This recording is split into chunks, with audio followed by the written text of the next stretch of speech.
we're real lucky to be here. I'm really struck by that luck. First of all, we're lucky because our neighbor, the San Andreas Fault, which is right there where that fence is and the green container you can see, has decided to sleep and has been sleeping for about 100 years. It's going to wake up, and when it wakes up, the land you're standing on right here is going to move north about 10 feet really quickly, and this ground's going to shake.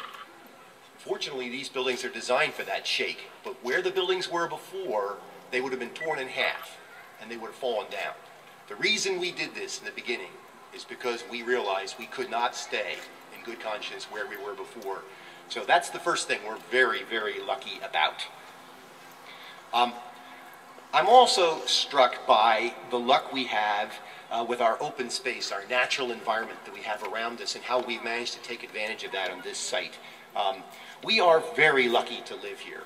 We have a beautiful natural environment with expansive vistas across permanent open space. These hills will not be developed because of the actions of the landowners underneath. We have wild animals walking all over the place, and as you well know, eating our landscaping, which is sometimes a problem. But nevertheless, the fact that we have mountain lions in this town and don't even need to talk about it is wonderful. We have great kids, healthy kids who are probably mostly playing in the creek right now. We have great schools that educate those kids wonderfully, including our architect who was educated in this school system years ago, and C.R. Hodgson, the construction manager, who also was in the last graduating class in that school building back there. So we have great schools and fine homes that all blend into the environment around us. But to be able to afford the real estate prices here, we've had to have made some luck. We've had to have made the right decisions to use our blessings, to take risks, to innovate.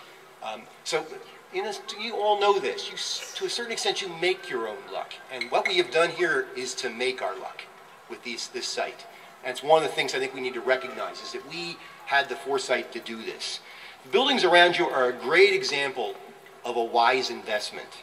The way we designed them with extensive community participation, the way we built them as sustainably as possible, the way we paid for them by simply asking you for the money as opposed to taxing you for it. The way we use them, the way we're going to use them as we go forward here, they're all a product of a unique confluence of events. As Chip said last night, a perfect storm. Okay? I want to tell you about that perfect storm for a second here. Where else on this planet do you find such a unique community? We are all, fortunately, well-educated, economically secure, forward-looking pioneers. I was surprised a few years ago to see that I opened a USA Today in a hotel and found that we were listed as the second best educated community in the country in terms of number of degrees and advanced degrees per capita. An abiding ethic in this town has been to live in harmony with the land. This ethic predates the global warming anxiety we've all been hearing about. Decades ago, our town fathers wrote a general plan that enshrined our intentions to live lightly on the land. And our town's subsequent citizens have been self-selected to carry on this tradition. Those individuals that benefited from the Silicon Valley's good fortune moved to many different peninsula communities and built trophy houses. Those that moved here decided they wanted to sign on to living with the land, and that makes us all special.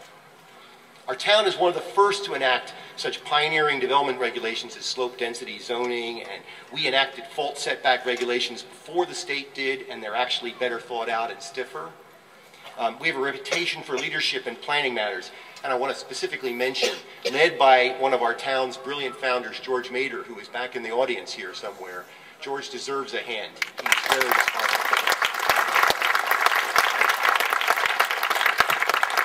So we have a community that is enlightened, financially secure, modest with the land, and determined to be firm about it. We had the brains, the resources, the ethics, and the willingness to do what was necessary. That combination alone is pretty unique. But now, in the end, I'm enormously proud of this community. We did it. We did it together. Our children, our grandchildren, our great-grandchildren, ad infinitum, will benefit from the vision, the work, and the investment that all of us made here. Nowhere else do you see quite this unique combination of factors. If not here, where? And if not now, when? And if not like this, how could we have done it? I want from the bottom of my heart to thank all of you who together made this possible. We are all lucky to be here. Look around, greet your neighbors, greet your friends, and appreciate the beauty of this day. With that, I'm going to ask Mary Ann to help me in cutting the ribbon, and I'm going to ask Sally Ann and everybody to grab a pair of scissors. We're all going to do this like a community. So, be careful.